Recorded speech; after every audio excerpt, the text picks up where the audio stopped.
Bah, je pense qu'il faut le demander aux distributeurs. Hein.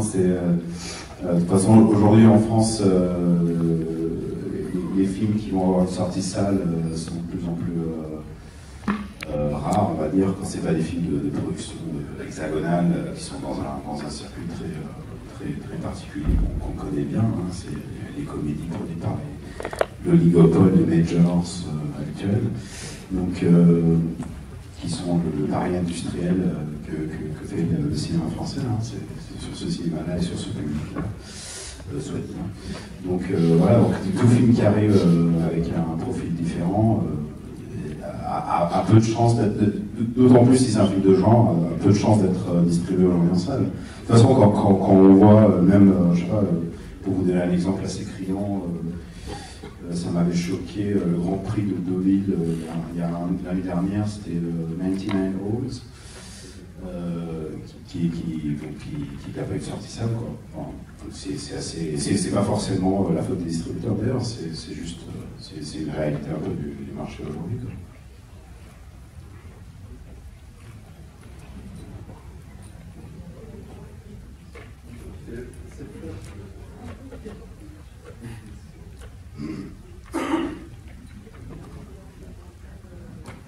Oui, bonsoir.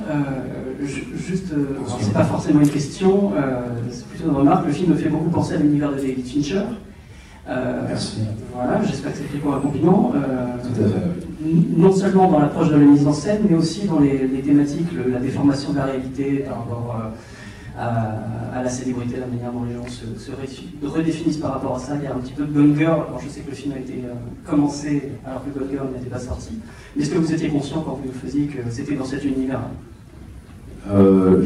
Honnêtement, je ne sais pas si Gone Girl est un film auquel j'ai immédiatement pensé, mais pour moi, oui, j'adore Fincher. C'est vraiment un réalisateur pour moi phare, notamment Seven, évidemment, qui pour moi est un des plus sublimes films de tueurs en série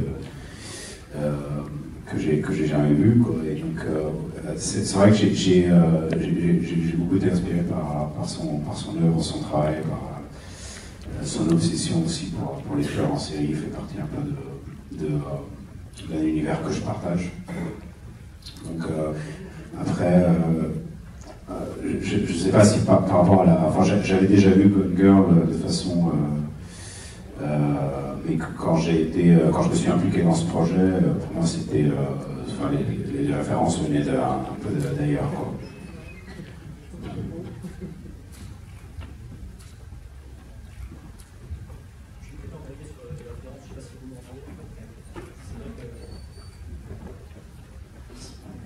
C'est vrai que quand tu faisais Insensible, tu citais beaucoup de metteurs en scène. En fait, c'était David Cronenberg et Paul Verhoeven.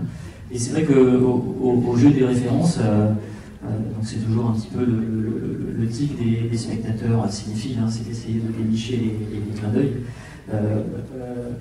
Moi, j'ai vu deux choses, corrigez-moi si je me trompe, c'est du Paul Verhoeven de deux films de Business et Showgirl, notamment Showgirl dans la relation des deux. Oui. Tu vois quelque chose d'un petit peu cette rivalité, et puis parfois aussi on sent chez toi cette envie de crudité, oui. l'affirmation vraiment d'un tempérament européen, si je puis dire. Oui, absolument, parce que moi, Verhoeven, c'est vraiment, je dirais, c'est un peu un des cinéastes dont je me sens le plus proche.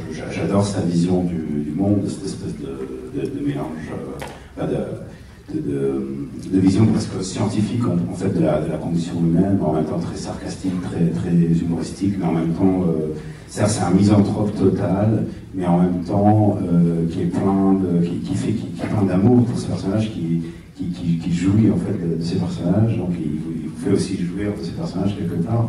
Vous voyez un peu l'homme dans ce qu'il y a de meilleur, dans ce qu'il y a de pire, mais en même temps avec un regard qui est plein d'amour en fait. Donc c'est quelque chose que j'adore chez Verhoeven. C'est un cinéaste, comme il y en a de moins en moins aujourd'hui, je veux dire, qui propose une vision, les yeux grands ouverts du monde, sur la noirceur humaine, et en même temps qui vous dit on peut quand même aimer l'homme quand on en voit les aspects les plus noirs, en fait. Et ça, je trouve ça absolument fabuleux, quoi. C'est-à-dire, traiter le spectateur en adulte, intelligent, capable de faire ses propres choix moraux, en fait. Et moi, en tant que cinéaste, c'est vraiment ça que j'ai envie de proposer, c'est plonger le spectateur dans un univers. Moi, en tant que spectateur, ce que j'aime, c'est vraiment ça, c'est exercer toutes mes facultés, et notamment le jugement moral, l'intellect, les émotions. Il faut que tout fonctionne pour qu'un film me satisfasse, et je trouve que les films de Verhoeven font ça, quoi. Et notamment, mais Joggers, j'adore évidemment, mais Robocop, Black Book, enfin,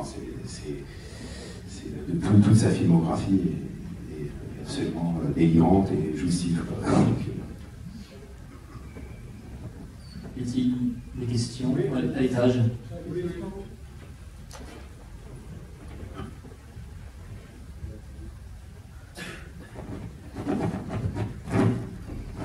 Merci, bonsoir. Moi j'ai une petite question. Je ne connaissais pas du tout le livre sur lequel il est basé et je voulais savoir quelle liberté vous avez pris par rapport au livre dans le scénario en fait. Alors le livre, ce qui est fascinant dans le livre, c'est que vous êtes vraiment, c'est une chronique, en fait, c'est le journal du golem, donc de John Cree, le personnage qui s'est passé pour John Cree. Et en fait, qui déambule dans les rues de Londres et qui est un observateur un peu de la condition humaine. C'est son monologue intérieur, en fait, et vous plongez directement en fait, dans ces rues de Londres et dans cette vision apocalyptique et très crue, en fait, de cette première ville du capitalisme naissant, d'un peu du monde dans lequel on est aujourd'hui. C'est un peu l'embryon de ça. De l'exploitation des masses ouvrières, de la brutalité sociale, etc. Et vous êtes dans son cerveau, en fait. Et donc, finalement, l'enquête policière est très en deçà dans le livre. Et avec Jane Goldman, un peu le travail qu'on a fait, c'est d'amener un peu cette enquête policière, justement, un peu la Seven, et de le fondre avec cette déambulation, en fait, ce monologue métaphysique un peu dans la tête du tueur, en fait. Mais une des choses qui m'avait énormément attiré du bouquin que j'avais lu avant qu'on m'envoie le scénario, c'était ce côté qui m'avait finalement beaucoup rappelé le From Hell d'Alan Moore. C'était de voir, d'être dans la tête de Jack l'Éventreur. Évidemment, ici, c'est aussi un peu une itération de ce mythe. Et de comprendre pourquoi, en fait, elle fait ce qu'elle fait, en fait. C'est pas juste le whodunit, c'est pas juste de savoir qui est tueur, au final on s'en fout de qui est tueur. C'est un faux whodunit. Au final, ce qui est le plus important, c'est pourquoi, en fait. Pourquoi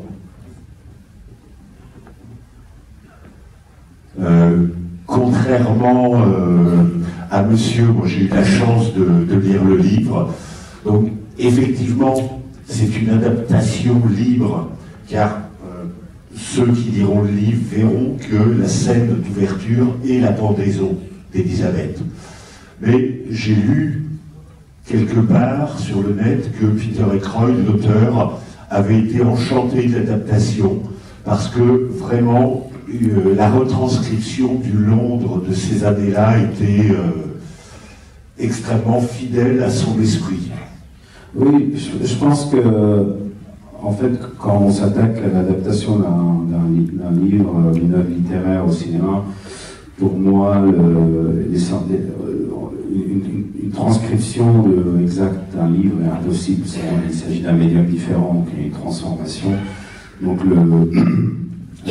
pour moi, il faut saisir l'essence du livre et lui donner une forme filmique. Et je pense qu'une des choses essentielles dans ce livre, c'est cette description effroyable et très poignante, en fait, des rues de Londres. Peter Aykroyd est aussi un peu, c'est un historien, et il a une façon justement de vous plonger non seulement dans la vision d'une époque, mais vraiment dans les sensations, dans la pensée, Il avait notamment écrit un livre sur Londres qui est fabuleux, qui s'appelle London Biography, que j'avais aussi consulté. Et il cite énormément justement de passages sur des écrivains de l'époque, Verlaine, Dostoïevski, sur leurs premières impressions quand ils sont arrivés à Londres. Et en fait, ils décrivent tout, c'est un mot qui se retrouve systématiquement dans toutes ces descriptions, que ce soit Verlaine ou Dostoïevski ou Carlyle, c'est l'apocalypse, ouais, c'est une vision de l'enfer. Londres, c'est une vision, c'est Babylone, c'est une ville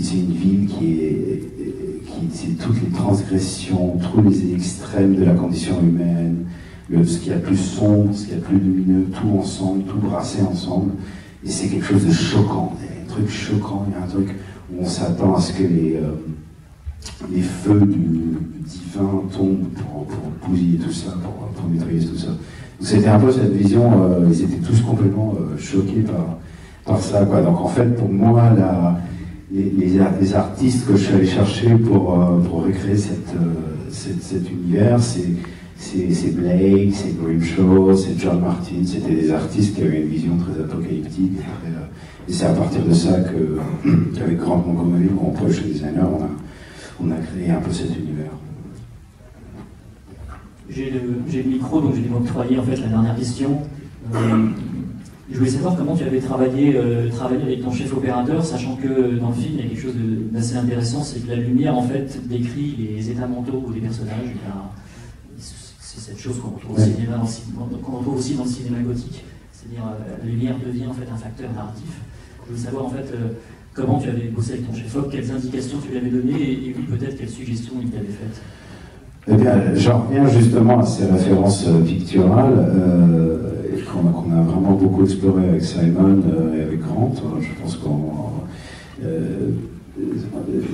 la question, c'est pas juste le travail avec un chef opérateur, c'est le travail avec un chef opérateur et un production designer, un chef déco, comme on dit en France. Donc on crée un peu l'univers visuel du film et on est allé chercher, parce que c'est un film qui place justement dans la subjectivité, dans la tête de ce personnage, les différentes incarnations de ce personnage.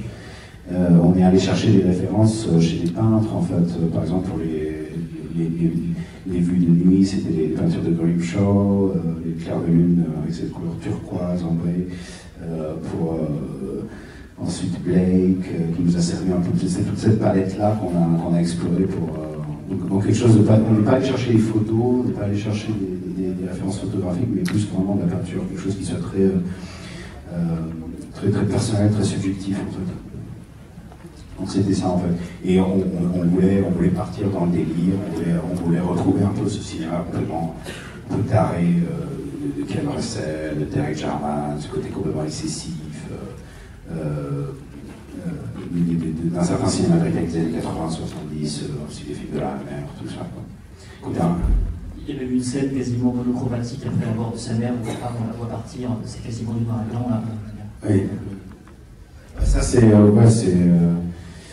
ça, par exemple, c'est une lumière très à la Grimshaw, effectivement. Si vous voyez les peintures de Grimshaw, on a vraiment bien inspiré de ça. Ouais. Bien, merci, en tout cas. Merci beaucoup.